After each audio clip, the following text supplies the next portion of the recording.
I've been raised in a generation that inherently upon us has been forced this intense brokenness. Brokenness of our families, brokenness of our school systems, brokenness of our government, and brokenness of our planet. But I believe that the time is now to do something about all of these various different issues that have clouded our existence since we were children.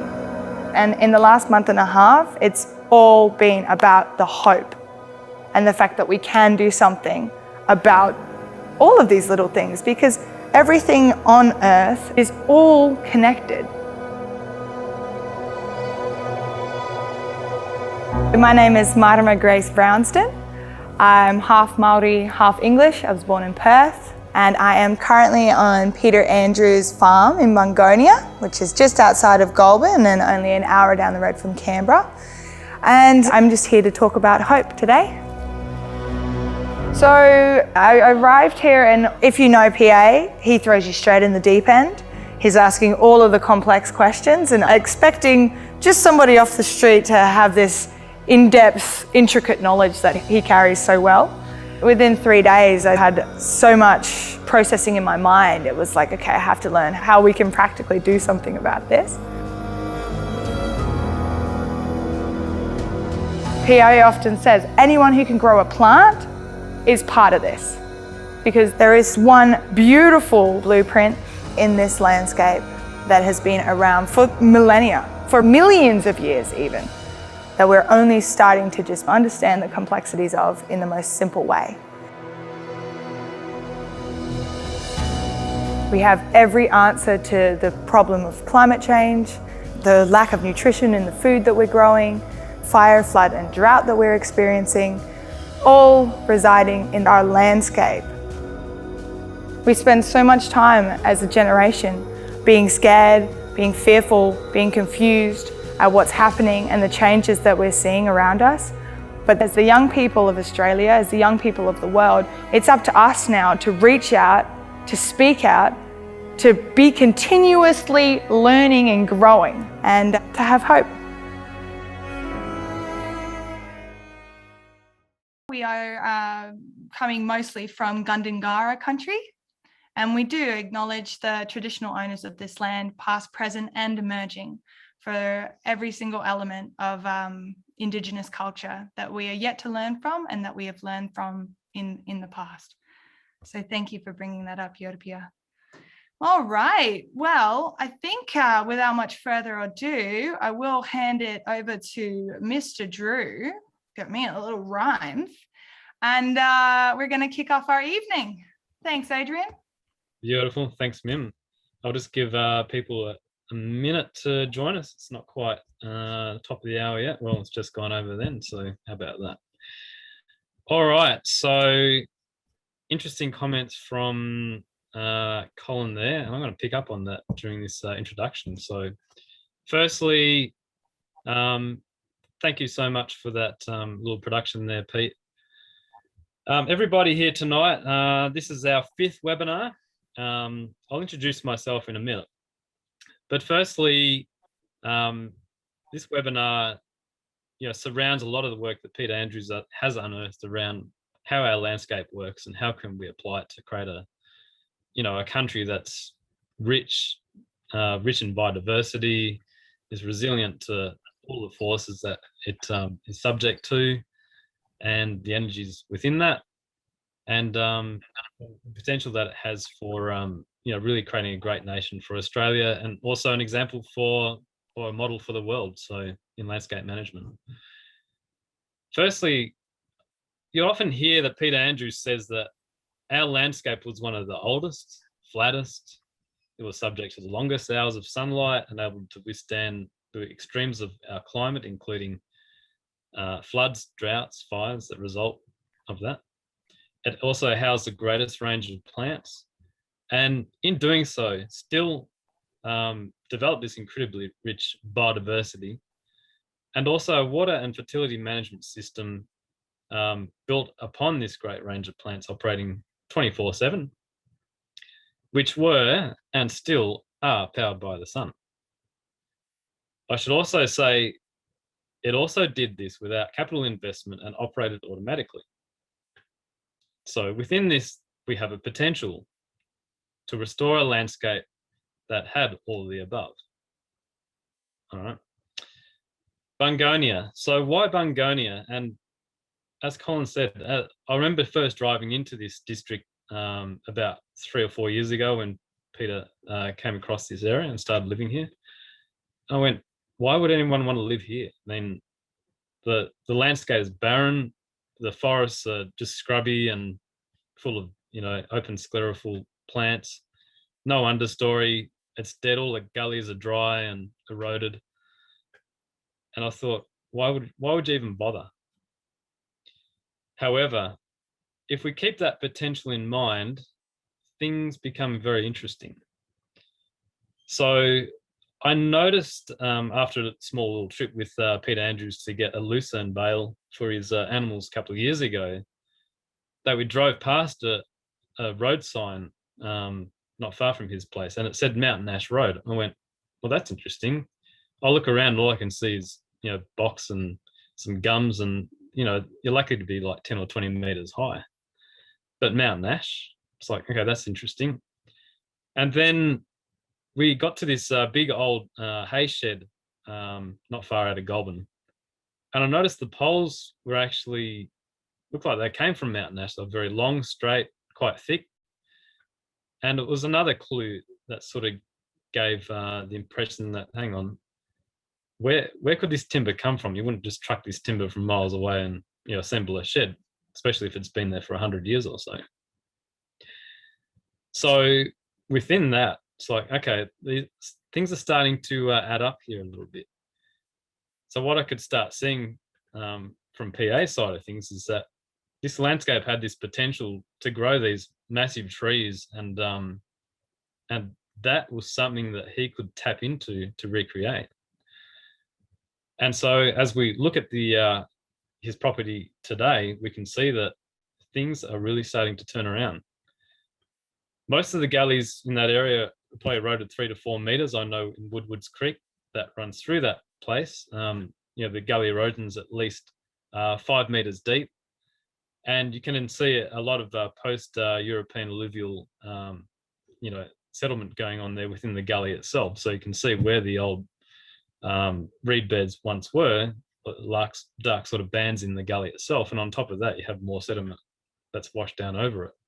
So there's all this history in this area that is starting to show. And considering that Bungonia is southwest of Sydney, it would have been an area that probably had massive forests, which were logged and timber used for Sydney, if not exported across the world, to develop an agricultural economy in that area, right from the old days of around 1820. So this is like 15 years before even Melbourne was even thought of.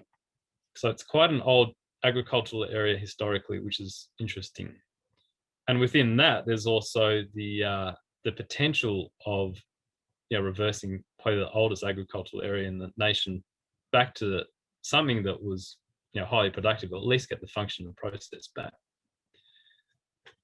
So the area is quite intriguing, and tonight we'd like to unlock what has been discovered so far, with Peter having been down in Bungonia for about 3 or 4 years, I think, and see what has opened up, what has been learned, and what can we apply to other areas of our landscape.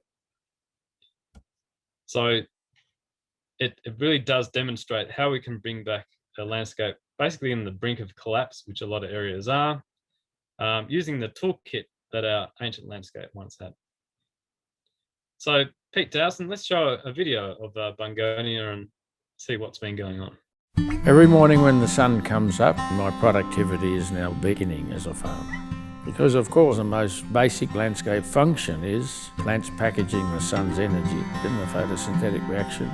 So the whole process of farming means, how can I recycle that productivity to the highest quality produce at the least amount of effort and cost? And really, the amazing part of this landscape was it's all automatic.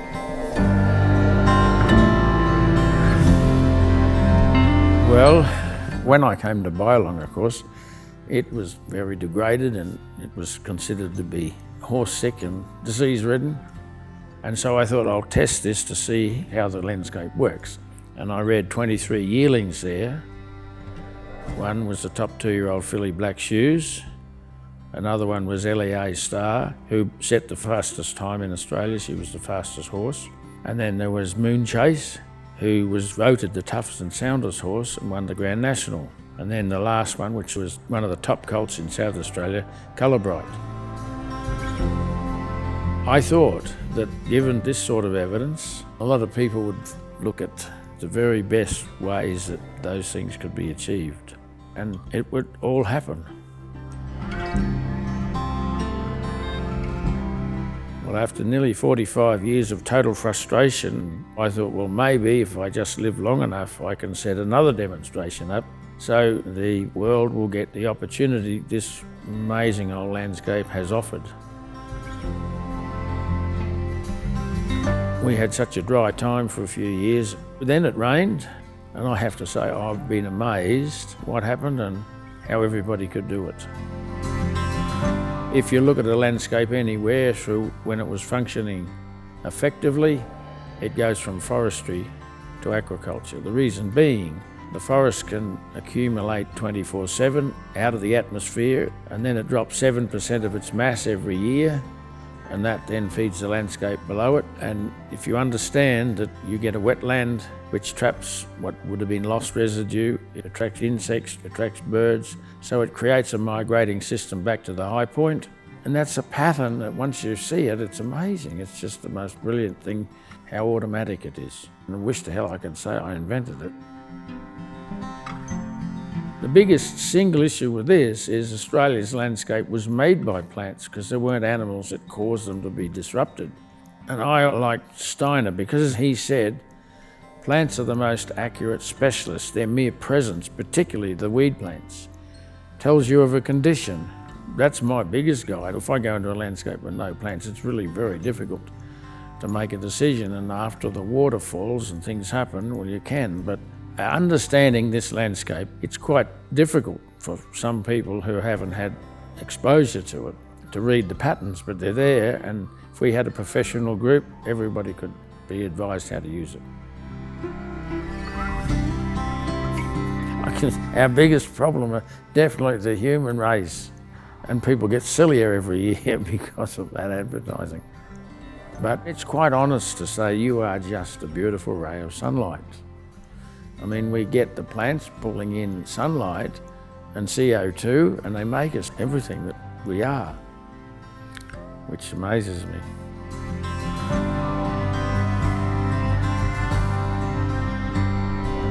It has been reported to me that the information Australia contains would definitely lead the world to recover the climate. So anyone who's prepared to look at it and manage it correctly will be recognised as a world leader. But there is a simple story. If you want to grow a plant and be advised how the Australian landscape worked, you will certainly be a contributor to saving the climate.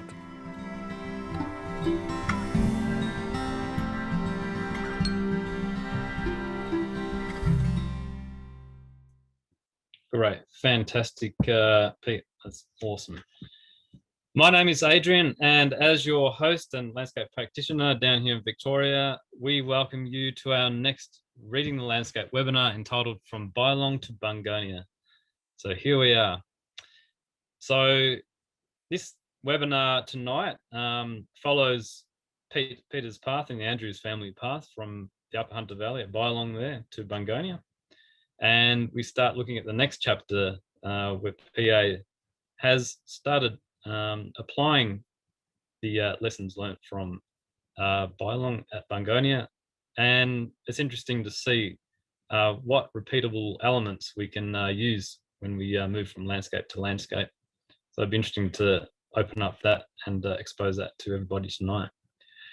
So without further ado, I now introduce you to Peter Andrews and the Andrews family, of which there are a few here tonight. We've got his son and daughter, Olivia and Arch. And we also have Stuart Andrews and his family, Hamish and Lockie, So we look forward to seeing them a bit later on. And we really want to show you what's possible for each and every one here and the land they have, where they can grow a plant, whether it's from a pot plant to an entire cattle station. So it's all scalable. Let's look and see what we can take on. So PA, let's start with you. Welcome to tonight. Thank you, Adrian, and welcome everybody.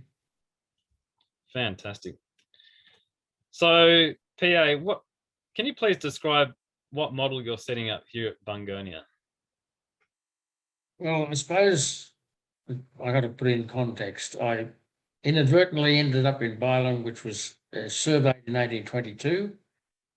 And when we didn't get it completed, I had been coming to Bungonia, and it was 1815. It was clearly one of the oldest and most impacted areas. And it was only sort of 60 k's from Bungonia, Bundoon, and Barrel, where it was quite amazing. And the only difference was really the different plants that had been put in. And I thought, well, what an amazing opportunity to have something that, and just as a feedback, in 1870, Bungonia, when the Yellowstone National Park was declared by the Americans, people around Bungonia declared it as a water feature. So it had been, in those early days, the most beautiful setting of Australian landscapes and how they worked as beautiful chain of three ponds. And of course, it all fell apart. And what I had hoped that we'd get here, rebuild it, and it would demonstrate the capacity of humans to ruin something and then to rebuild it. But in fact, at this stage, that hasn't happened with the town. But certainly we've got this area, which is only 900 metres, less than a kilometre away from the town. So in one respect, the evidence is in the district and the potential is there. Right. So there's a great opportunity to really unite the town and the catchment into a single project, you see, yeah? Yeah, the funny part is that they're all humans, and they're the things that I've always found quite difficult to unite, I have no trouble with the landscape. It takes about 5% of the time. The 95% is how the devil do we get humans to work in a sensible way, in a cooperative way, because they all think they know more about the landscape. And I said, well, none of us actually know, but this landscape can produce the evidence. So why don't we do that? But it seems like their egos and their whatever it is, their lack of common sense keeps battering this thing and not getting it to where it could go quite easily. Yeah, sure. So I just got a lawnmower going past in the background there. Great. So what do you think the blockers are, and is there some understanding that people need to take on to really get how our landscape works? What do you think the challenge is? The challenge, and I was privileged to got access to the best brains in the world in 1980, and it's quite amazing that the people who actually grow plants are probably 1% of 1% of the population. And it was pointed out to me that they were a very unique character of people. If you told them to do something, they'd always want to do something else or do it in a different way. And so the way this has got to be done is they got to have the opportunity to do it, be shown the best science and given that opportunity. And I think this would all happen very simply. But the problem has been in this whole system, everyone is being instructed, and that really doesn't work with that group of people who would make this happen. Sure. So it's a bit of a weird answer, I admit, but they're weird people as well, I think. Okay, great. So with Bungonia, looking at how'd you go about Bungonia? Like, where did you start, and what are the fundamental principles that you applied on the land there? Well, obviously, I had to deal with something that everyone else has access to, and the State of the Nation said that there was 60% more water running off and that there was 80% drained out of the land. So I said, well, I'm going to show how easily you can catch the 60% when it rains. Then it's a little bit longer effort to get it back the 80% in the land, and it all requires plants growing and maintaining that balance and management. But I'm quite amazed. I mean, we did have a couple of years and I was too incapacitated when I came here. My knees were ruined and I couldn't walk. And so I just observed, because I thought I've never been in such a wrecked up landscape before. I'll see what happens. I'll do nothing. Well, nothing happened. So then I started working, and it was a great sort of learning cycle for me, because I could fine tune stuff that I'd experienced over massively different landscapes and realise that there was just a really common sense, practical way everyone could operate. And what were the basic principles that you started with? I had a scientist, Huck Itan, I'm going to quote somebody else in this case, and he came back 40 years ago to Bylong, and I said to him, this is how it works. This water is tracked to the high point by the plants blocking the water in the hollows, and so it's the opposite to what you would think. And then it moves that fertility every time it rains, because the water goes through the high points and then trickles through the rest of the landscape. And he got so excited, he said, wow, this is amazing. You know, I've been in the forests in Canada for 7 years and this and that sort of thing. And I said, oh, well, here we have a chance to look at it in its most extreme. But I said, before you talk to anybody else, will you tell me in the most scientific way what this landscape represents? And it was the most brilliant thing within. I said, before you talk to anybody, so he sent me a fax in those days with the old fax machine. And he said, it's a stepped diffusion system or broadacre hydroponics. So once we get water trapped somewhere and we can manage the leaking of it through fertility and through the soil, that's what it is. It's the most effective things we do artificially. Terrace farming, really, in one respect, is a contour and leaking water through the soil after having filled up with fertility by decomposing organic material. That's how it works. Okay, great. I think just while we're on that point there, I forgot to mention, if anyone does have any questions they want to ask PA, his family, and Stuart Andrews and his family, which are our panelists tonight, please use the chat icon down the bottom of the screen there and put your question in there, and those guys will jump onto it as soon as they can. But while you're on that point of fertility recycling and water flowing on the high ground and what it can do, Pete Dowson, let's cross the video about that. I have experienced this old country going through the extremes of fire, flood and drought a number of times in a number of different places. What I suddenly realised was that it was washing itself into the sea, and we had to produce some method of all forms of agriculture, repeating what this old landscape's done for the longest period of time over the greatest range with the least amount of natural support systems. And I looked through the scientific literature and I found there is no assessment of whole of landscape, plant progressions and the hydrology that connects them. What we're attempting to do here is to show that we can put it all into a functioning unit that everybody could use. The contour here traps all the water that is produced in this area to a reserve pond. What we're going to be able to show is that this liquid fertiliser from the rest of the landscape can be shifted back to the top, and so we can complete the cycle that was quite long term in a natural system, but here as quickly as we can start this pump, which we'll do, and pump the water back to the top. There you go, a very good example of the daily water cycle. The most efficient single process in the environment, because a plant can take in that water, produce all its body functions, all its basic functions, and the highest level of productivity virtually at no cost. Obviously, it is important that all plants become part of this life-giving system of food and our food chain. All we've done for a few thousand years is exploit the reserves in the soil. What we now know is necessary, we have to replace them using the sun and the manufacturing plants and the ability to manage how the water's moving those components and compounds to get it back into the food chain at the highest level of concentration. Pretty basic stuff, really.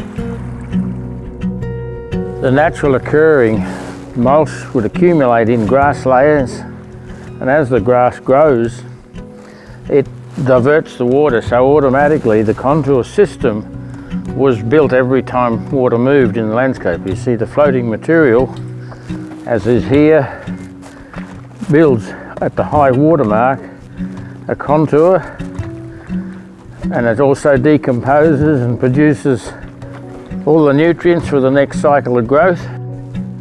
That was Australia's landscape, that was the natural way it worked, and you cannot make it more efficient. And of course this ancient land produced megafauna, the best climate, the highest level of fertility and health, automatically by these simple processes that, as you can see, you wouldn't need to be a rocket scientist to get this to work.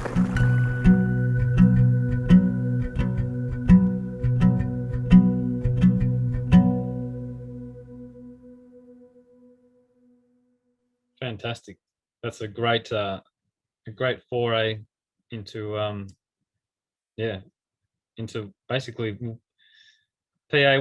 What can the whole world learn from this model here, do you think? Well, clearly, the first thing we must understand is plants package the sunlight for every living thing, and that's quite often you say it and people look at you as if you've just come out of an idiot show or something. But you know, we tend to be dismissive of things that are most common, and so the idea that plants manage water is another issue. You know, the old system, which is easily described, plants started by side of water bodies, and if you walk around anywhere there's a pond, the plants are growing densely around the edges, and then as they manage water, other plants are able to grow away from the pond. And so when we start dealing with these really fundamentals, you start to understand that we can put them into clear, practical examples and exploit them. And of course, none of it is natural anymore. We've gone past the place where the natural landscape, there's too many people, we've had too many impacts. But the fact is, we can produce these artificial processes that would make the natural systems pale to insignificance, because to shift the fertility to the high ground, which used to take 1,000 years probably, we can do it with a truckload of material and one rain event or one application of water.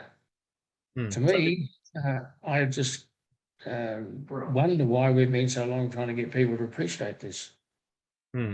So to get the plants growing up high, is there a need to actually add different varieties of plants or species of plants, or are you totally relying on adding fertility up high and having the water move that fertility around? Well, very good question and very necessary. No, the fertility that goes to the high point must represent the biodiversity of as many species of plants as possible.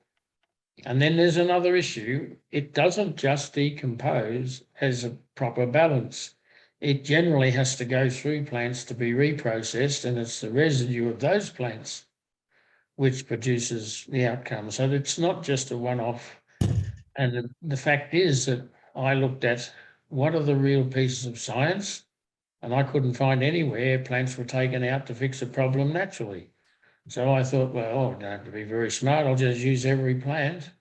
Because when I was out on the station, we had to do that. It was too big an area. We didn't have any capacity to change the mix. And it was brilliant. The stock didn't require immunising or worming. Then I went down to Gawler near Adelaide, and it was graceful. I thought the wheels would come off. This agricultural stuff's no good, because I was one of those terrible graziers that were wrecking the place, and I went down to be a farmer that was supposed to wreck it even more, and I was definitely doing that. So now I think by mixing the two ideas, we have a solution. So out of this, have you noticed that there's any plants that you haven't seen before starting to appear in certain areas? Absolutely. I mean, the issue is that the native plants are best adapted to this climate and conditions.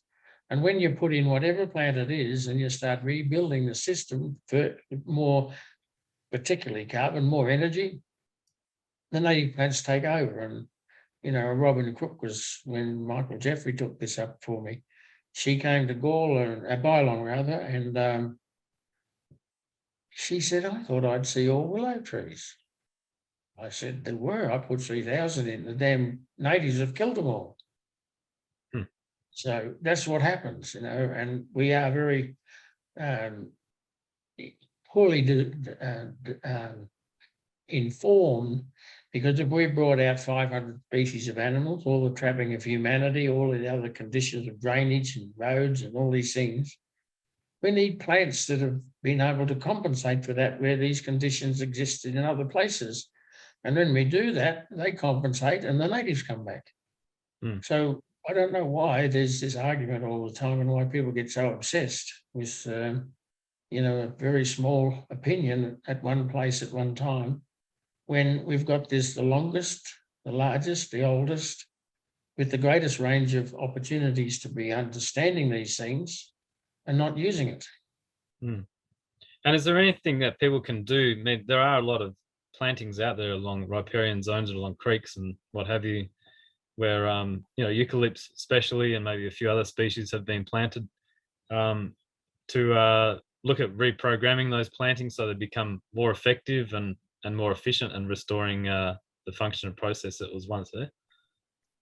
The answer to those questions are definitely available, but it shouldn't be left to the individual. We should have just a small group who can instruct people like yourself and anybody else to find these examples, analyse their role within the system, and then make it available to everybody. Because as I tried to explain earlier, the examples are all available from the tropics to the temperate zone, from the flow system that goes from tropical forests through the deserts of the Murray-Darling system.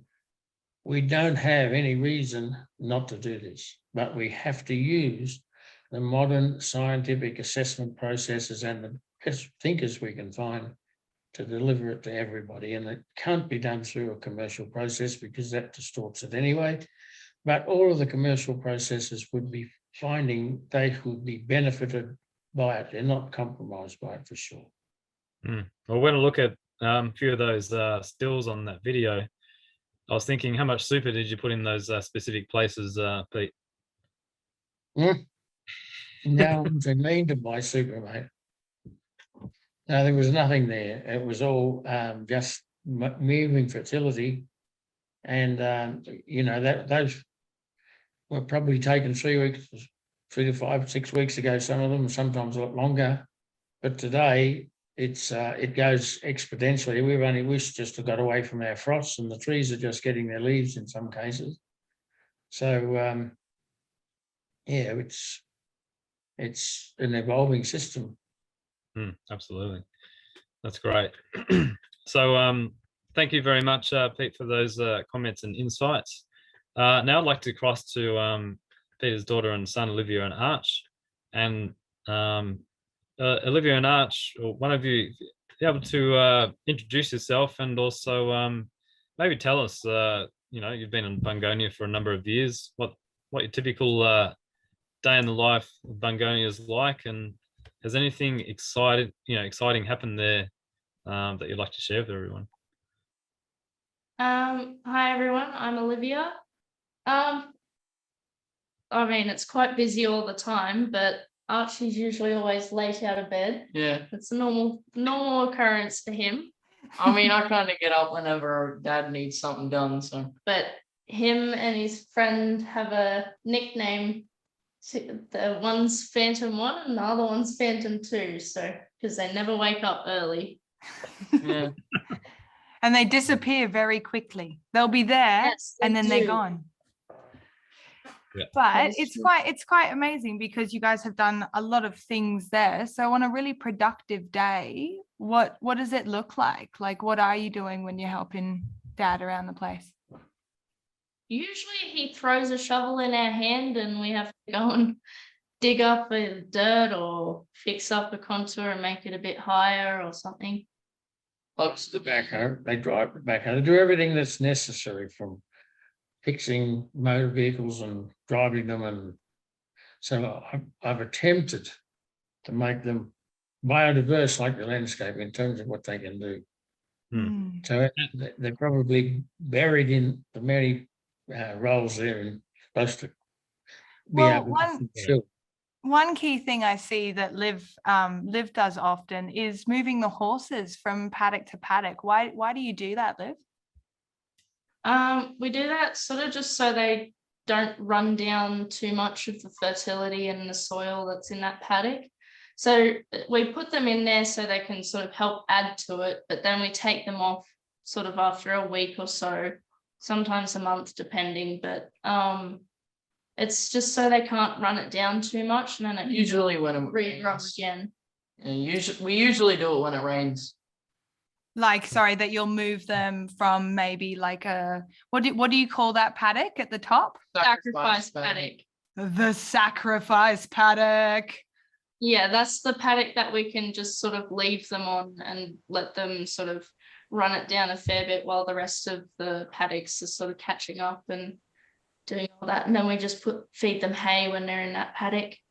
And do you find that you do spend a lot of time managing the contour system and, you know, the animals in the paddocks, or is it not really that much? No. Well, no, not really. Yeah, you kind of just rotate them every now and then. Usually when it's raining or when it's about to have like a big raining cycle, We move them out. So we'll move them to the sacrifice paddocks, so the paddocks that they're in can get a chance to regrow, and they won't stomp it down when it's wet, so they won't pack it in, so it'll actually absorb the water. Yeah, that's about it. Okay. And is there a telltale sign that you're looking for when to move the stock on? Or? Well, not really. You just gotta look at the Weather Channel every now and then. Or you just rotate them. You don't want them in there too long so they get it too short, but usually a week to a month, depending on how much grass or like feed or whatever that is in the paddock. Depending on how much is in there, it all depends on the time and the weather and everything of when you move them. Sure. Okay. All right. Great. And Archie, I think you've been busy building contours around the place. So, Pete Dowson, let's have a quick look at a video which has got Archie making a contour. I'm Archie Andrews, Peter Andrews' son, and this contour is around the left side of our property, and that paddock over there is the sacrifice paddock, and it's where we take the horses every now and then just to give the back paddock where they usually go a rest. And when they eat all the stuff there, the reason why we put in this contour is because when they eat all that, when it rains, the fertility will wash into the contour, and we don't want it just going straight down into the creek there, because then that's fertility that we could still have, but we would have lost if we didn't have this contour. So we put it in, and it's going from the sacrifice paddock all the way down and into our orchard just there. So we aren't losing any fertility, and we're recycling, basically. How good. Sounds like you've got a bit of a work. Was that built by hand, that contour, Arch? Just a good old hoe and some determination. Part of it was built by a backhoe, but most of it by hand. That was only about 10 meters. It was mainly just to do the deep part so it could hold some water with the backhoe, but the rest of it was just to catch it.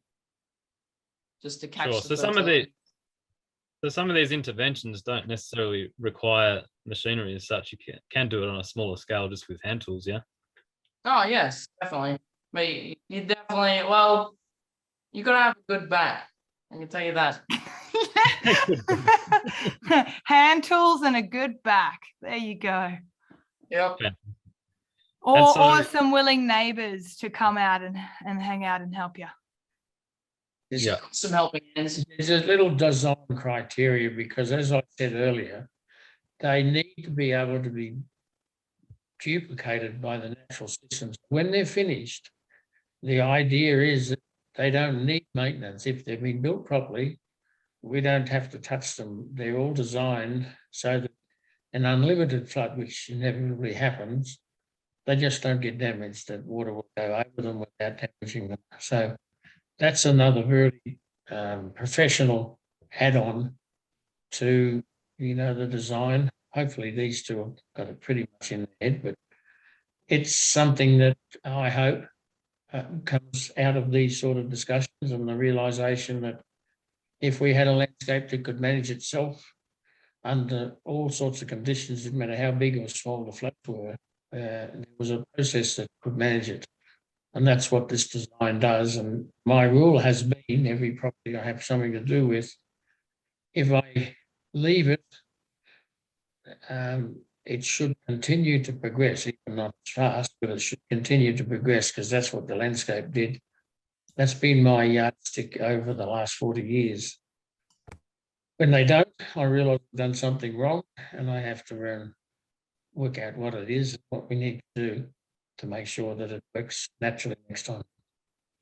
Sure, and I suppose therein lies another opportunity, if not issue, is that when you do sell the property or move on, the next people that do come on the property, they might go, oh, what are all these banks everywhere, and kind of flatten them down and make nice flat paddocks again. So what I see, there's an opportunity for some sort of handover or knowledge transfer or, manual or something like that, so that the new owners can get skilled in, managing the land and understanding why the interventions are there, and continuing to grow fertility and nurture hydrology and all that sort of stuff. Do you see any opportunity around that to ensure that that's seamless and that does occur? Well, I mean, it's once again, you've got to go back to a bit of common sense. If in fact it did work and it was possible to show how water naturally builds contours at the high water mark, all the floating material on the surface can blow to the edge of that high water mark and leave a contour. That was the natural process Australia had in it. That's what I had seen without really recognising the significance of it. But I had seen it, and these things could be massive. We'd get floods out west where it was fairly flat. That for, I'm talking about miles, 2 kilometres, you could have this big pile of mulch line up along the edge of the water.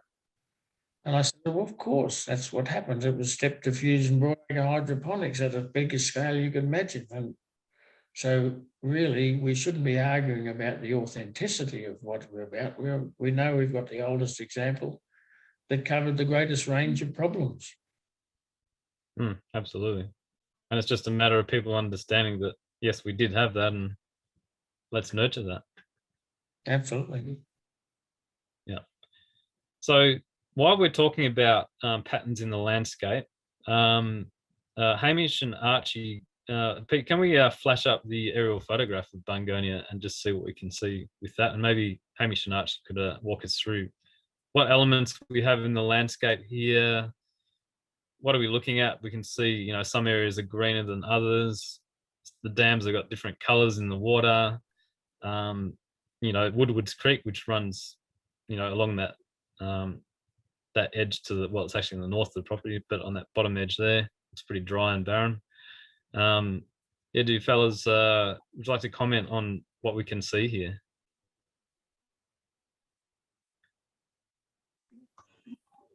I'm the problem with that because there's a lot of it. We had a reasonably growth year last year. So there's a lot of green, even in the areas that look dry, simply because the grass is so dense there.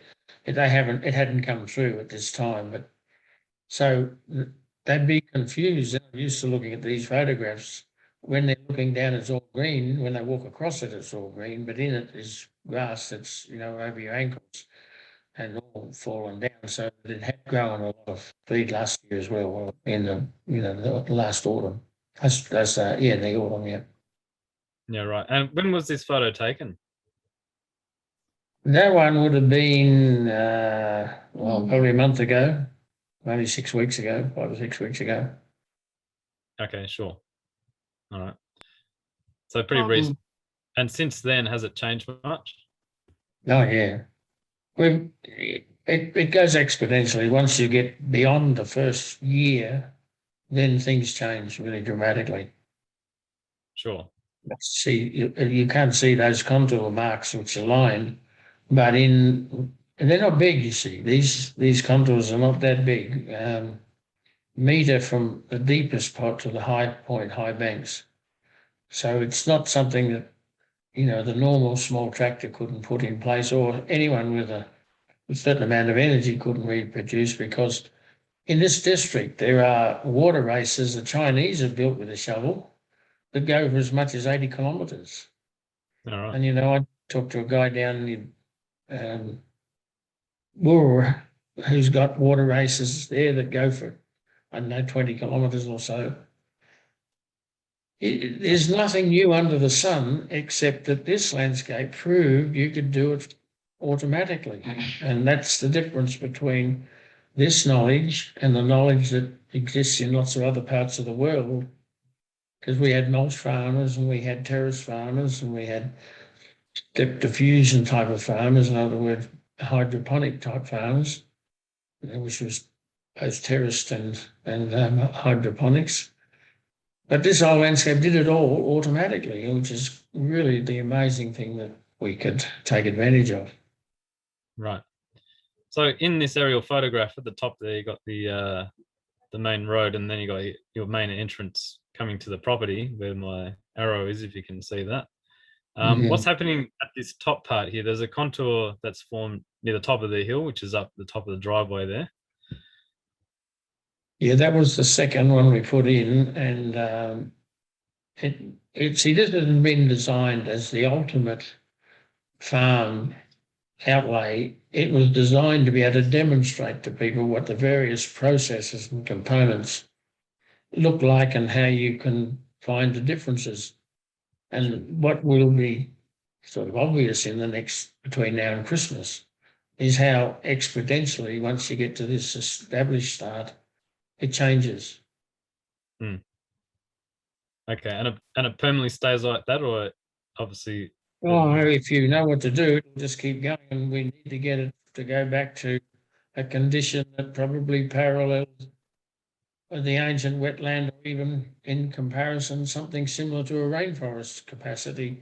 Don't look like a rainforest, but it'll function like one if we wanted to build it to that. You see, the contours should be full of water plants, and there should be hedgerows around where we need to make barriers, and all of those simple processes that have been used by various other civilizations, but they've never been constructed to realise that these landscapes have these components in which this is hoping to identify.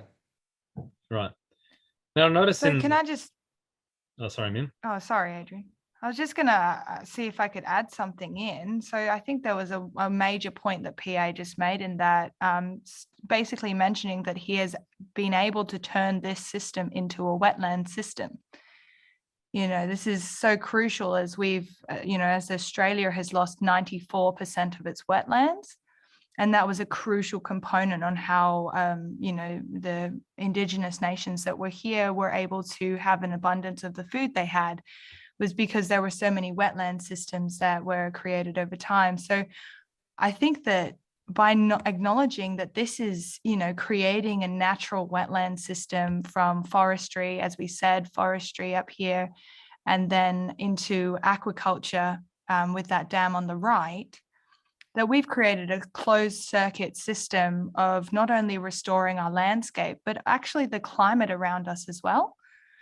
And if we look at that dam on the left, the second point is this dam on the left in the neighbor's property, we can notice the difference in fertility with that dam on the left than this dam on the right on the Bungonia property, that even the watercolor is actually, you know, it's a different potency. And that's what PA was talking about with liquid fertilizer, is that dam on the right of the picture is actually just pure fertility that's being captured from the orchard, which is, you know, these parts with these little dotted trees, sort of center bottom, and then captured all that fertility from all of the farm production and delivered into the dam. So I wonder if Hamish and Lockie have stuff to add about those systems that I've just pointed out. Hey fellas, how you doing? Good, ma'am. How are you? Good, thank you. Very well. What do you notice and can point out when you see something like this?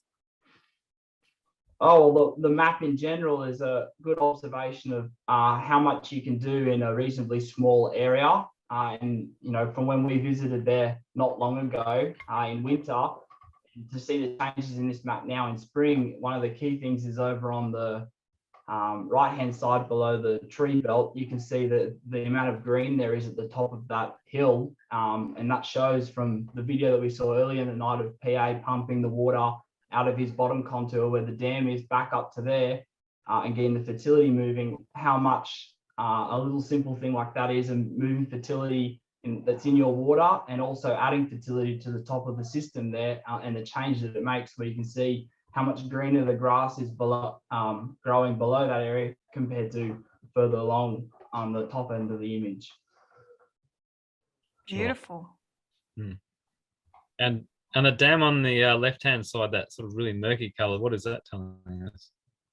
Well, that's telling me about the excess fertility that's still sitting inside the water there. So on that side, there's still fertility moving from higher up in the landscape into that dam.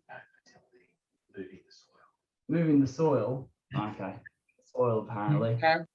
Well, what about no soil? No soil moving. It's only fertility. You're right, Hamish. Stick to it, mate. It's only fertility. There's no water. No moss. Very good. But what about the becomes the eucalypt? teacher. What about the eucalypt toxins? That's what I thought was happening in this top left. Well, yes, but the thing was, that's where I first put that contour and I first put the fertility up there, but it was done in a way that people could see, and you know, I don't have a pointer, but some people came here and saw how the natural fertility was able to move very quickly through the surface layer. And of course, it was because that's where the first fertility was, that dam, when it was pushed a bit harder and it rained a lot more, it moved a fair bit of fertility into there, but we do shift that back up as well. And of course, it's not the other dam on the right-hand side that you looked at, has a filtering system before the water goes into the storage area. That one is not finished yet. So you're looking at an operation in part that the patient would probably die if we left it at this stage. I noticed with this dam here in this top left that the contour looks like it goes close to that road. So is that picking up water off the road? It picks up all the rubbish off the road as well, yes. Yeah, okay, sure. So within that, I imagine there's more fertility coming off that road reserve and back onto your land as well in the water, yeah? Yeah, well, there is a lot of eucalypt there as well. I mean, the eucalypt is a problem.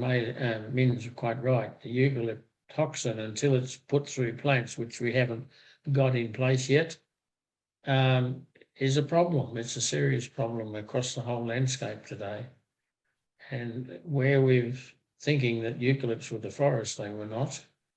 And now that they were actually trees that stood way above the forest or the understory, and the understory did all the processing of their toxins. It's not there today. And the more we burn, the more we actually end up with eucalypts, the more it will burn, and that will be reversed very quickly. Yes, thank you. We just have a very patient Colin Steady with his hand raised. So I'd love to pass over for a quick thing with Colin, but we also have Colin's video to play about the beginning. So not too long, Colin, because we'll get back to you after. I could talk all day. The dam that you're talking about, that's the brown colour, Hmm. And even though it looks dirty, you can see about, if I was to walk in that up to my waist, I could still see my toes. Compared to the neighbour's dam that's really muddy. So that you've got a muddy dam that's collected silt, that's got mud in it, and then the other one that's got the fertility, it goes clear even though it looks dark. Wow. Interesting. Right. Now, talking about Mr. Steady's video, are we watching that next, Pete Dowson? Is it about time? Oh, it looks like we're over time. Sounds like it's a great time to watch the video. Let's cross to that. Yes, great idea. Yep. I would put their living areas here. And I would put that in some form, because you can see we don't have to have it as a continual drain. We can do it in a whole series of ways. Yep. But the principle has to be, I've got to trap and filter all of the material from here. Then in the bottom side of that, I could put all of their urban waste. And then that will be trapped, if there's a really big storm, by that system, maybe through the garden area, and come back with pure water down there. So all I've got to do is pump that water back up here, and this helps. Bring that water back up here and let it run back around down there, run back and cycle back to where it come from to start off with. Yeah. And if I was saying, how do you think that'll work? Well, I said, it'll work like a rainforest. And that in actual fact, the rainforest is 100% water efficient. So this group could almost live, once they set it up properly, Yeah. without any inputs at all, except sunlight and gravity. That's the significance of all this. Yeah. Unless you think there's something I have not understood about this. No, and what we're doing is we're recycling our water naturally. We're doing the three things.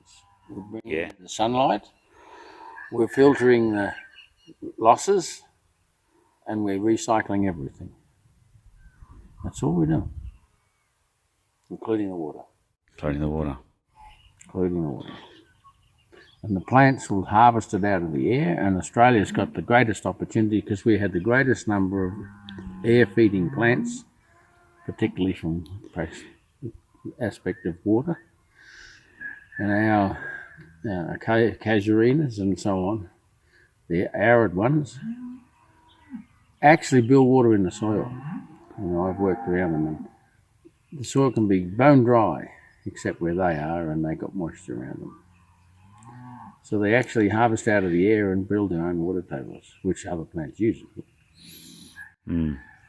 And the design of the different trees' leaves can make a big difference in their harvesting ability from the atmosphere. That gives you the indicators of what they're doing. Yeah. By looking at their structure, it's the most accurate way of understanding what they're all doing. Yep.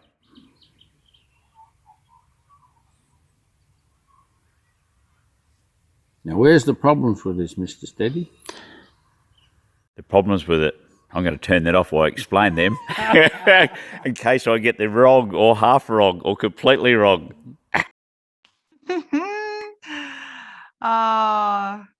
There's Hey, so Bim, many. can I just add? I almost completely did not notice that was the contour up the front. It is not noticed. You had to tell me. I did not notice it. It looks so bare compared to what it is now. If we could get a before and after photo, you'd be amazed at the amount of growth that there's there now. It's like knee-height grass everywhere. And there it was only like at the top of your toe. Oh my God. That was in the 5th of November, 2017. Wow. When you first put that contour, and I arrived by a stroke of good fortune, luck, or bad luck, depends who you're talking to actually start to begin to work with Peter. Now, that contour that is there, that contour has been turned into the wetland. So there you go. That's it. That's the same contour. 3 years later. Where's the You can barely contour? tell the difference. That is the contour. Just above that pumpkin plant is the contour. Yeah. That is just on the downside of that contour. See all those wetland plants? The kabungi was hand planted. The rest of those wetland plants, the ducks brought there. They just And now- oh, let's pop in. Now at night time, when you go out to Peter's place, you are surrounded by frogs. In 2017, even in that winter when I was there, you could hardly hear any frogs at all. The only frogs there were was in the nearly dried up creek. So It's the old adage. Build it, they will come. We built a wetland at the top. All of a sudden, the ducks bought the wetland plants. Then the frogs came, and I even caught a turtle walking up there the other day. Before a rain was due to come, and I was halfway up the paddock, and here's a turtle heading for that wetland. Yeah, Long-necked turtle. Wow, that's great. I think this really is a great demonstration, just showing what the potential is of our landscape and what can be done to restore its efficiencies. Like, that's just incredible what's going on there. So, and it's available to everyone. Only just beginning. Yeah, that's It's right. only just beginning. It's just because Australia had wetland plants of the most amazing capacities. And of course, Stuart talked of wetlands that had plants 80 feet high, which is 6 meters at least, on the saddle of his horse, and couldn't see where to go, so he wouldn't go in there. You wouldn't know what sort of wild animals were in there at the time, because he described them in the Murray and the Darling part particularly as not rivers as we knew them in Australia, in England rather. there it is. There's the before. There's the before and after. Well done, Peter. Fantastic. Thank you very much. Yeah. And just on that note, look, we've got 2 minutes left to the end. Stuart Andrews, are you there? Yes, Adrian. How you going, everybody? Yeah, great to see you tonight. To finish off with, look, there's a lot that we've covered here tonight, but as a representative of Tarwyn Park Training, the organisation, how can people get themselves on a training program and discover how to really set up their farms in the best way, capturing what we've covered here tonight, considering that we do have border restrictions and everything else going on? Yes, well, that is causing a few problems, a few headaches for us at the moment. But the best thing is to go onto our website, the Tarwyn Park Training website, and have a look at the upcoming courses. We'll be releasing new dates for 2022 fairly soon. Obviously, it's going to be all a little bit COVID sensitive. We don't really know where all of this is going. But anyway, that we just have to work with what we can at the moment. We're planning on being in Victoria in March next year. We'll move from there back up to New South Wales in April, and then we'll be probably back up into Queensland after that. And then the rest of the year, who knows? Wait and see what happens. Can we just, before you go, can we just bring up Pete, can you bring up the photo, the image of PA's place, please? Just want to talk about one thing before we go. So one thing to notice, and this is what Hamish, well, between Hamish and I, we were attempting to point out, but it was misunderstood, I think, a little bit. The dam right over on the left-hand side, you can see how muddy that dam is compared to the two that are in where PA has been working. Now, what that's telling you is there's not enough fertility in the land above, therefore it's losing the finest colloids, which are ending up in the dam. Now, that's the same scenario you see around most of Australia. So the landscape is actually losing all the time. So it's losing those fine colloids leaking into the lower areas. Where on PA's, he's actually got his with fertility in it and no soil moving. Now, that's a key difference, and it's something they really need to understand. By moving the fertility to the top and getting all those different plants, getting the biodiverse plantings in there, that's what you avoid. So one thing, you're managing water across the surface, but you're also managing the water moving through the profile of the soil. And it's very hard for a lot of people, I think, to grasp that part. All they're thinking about is the water moving over the surface, but it's the changes you make below surface that you can't see that are probably far more important. So Understood. Absolutely necessary. Thank you. yeah, that's That great. was epic. That was a great summary, Stuart. Yeah, look, Stuart, please stay on the line. We will be having a post-show Q&A session, a bit more interactive. So if you can stay until 8:30, that'd be great. Just to wind up tonight, please note that coming up we've got another webinar coming up in another month's time. So we'll announce that via email very shortly. Also, there's some other developments that will be happening over the next month, mainly regarding policy around this whole of landscape approach and what we can do within that to start underpinning governance around our landscape. And that'll also include a roadmap as well of how we roll out that sort of thing as well. So please check updates on the TALS website, that's tals.org.au. And also social media over the coming weeks. But other than that, I just want to thank everybody for staying on for extra couple of minutes tonight, and also giving up your time to really understand how our landscape works. And we know that everyone here wants to play some part in seeing our land thrive and offer abundance to everybody who's within it, and growing highly nutritious produce effectively and without too much effort either. So thank you to Pete Dowson and Mim for putting together this event tonight, and our panelists, the Andrews family. Thank you so much for attending. Please check out the links at the end of this presentation. Thank you so much for coming tonight. I look forward to seeing you at the next webinar in a month's time. So thank you. And those who want to stay on, please stick around for the post-show discussion. Beautiful. Thank you, Adrian. And Good night, yeah, everybody. thank you for all of our panelists.